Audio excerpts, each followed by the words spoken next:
หิวข้าวหรือบ่ทุกคนมาเด้อมาเด้อมาเด้อกินข้าวแรงแกงกระดูกหมูใส่ผักแกงหมกเผ็ดลวกเห็ดกินแซ่บๆนี่อาหารบ้านๆจำเจียวกันเด้อ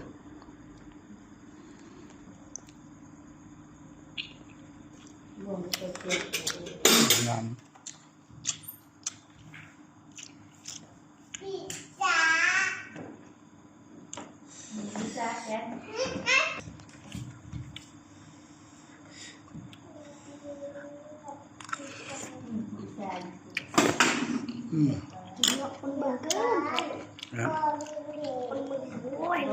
ลุง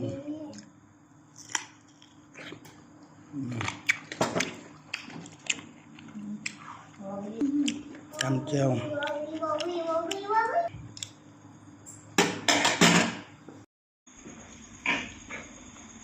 อะไรมาได้กินข้าวเด้อ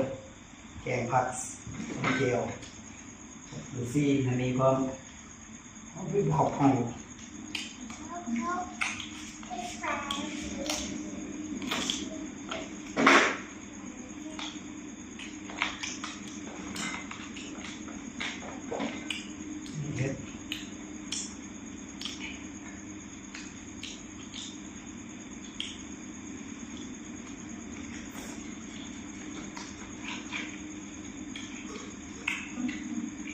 น้องแก่เลยลูก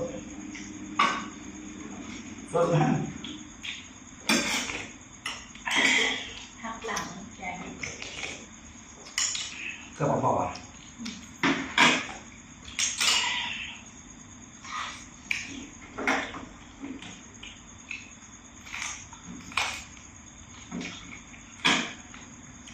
เด่นดูที่อันนี้แก่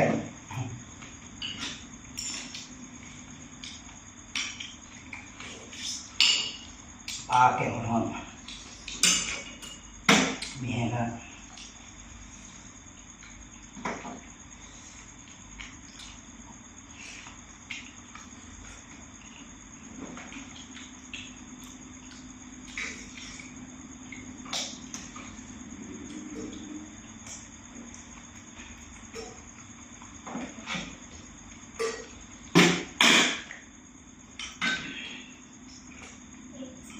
ตัวแต่มาลูก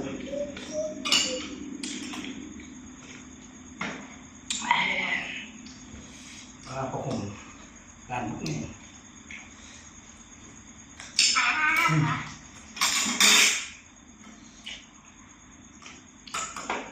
จบเกี่ยวกับการยังเนาะ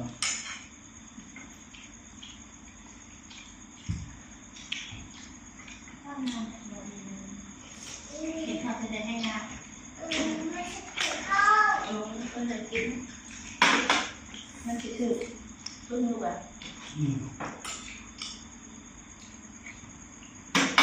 หอมก็พุ่งเจ๋งอ่ะหอมอะไรเยอะเลยนั่นเป็นคนเดียวลูกนั่นเป็นคนเดียว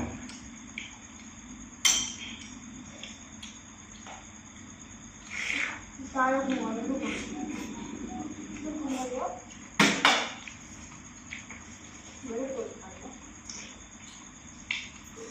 nó trên bàn chồng một cái mà được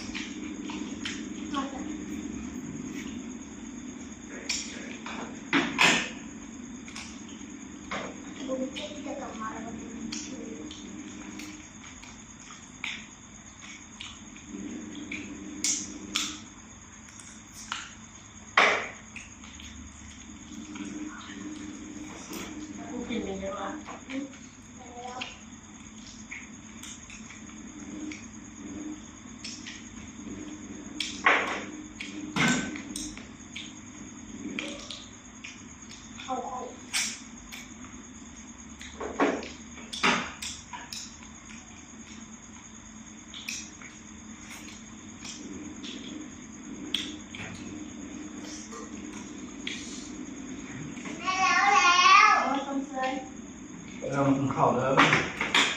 มานั่งกินข้าวเลยมานั่งลงนั่งลงไปสินั่งลงไปสิมาเสียถ้วยเสียถ้วย สิล่ะ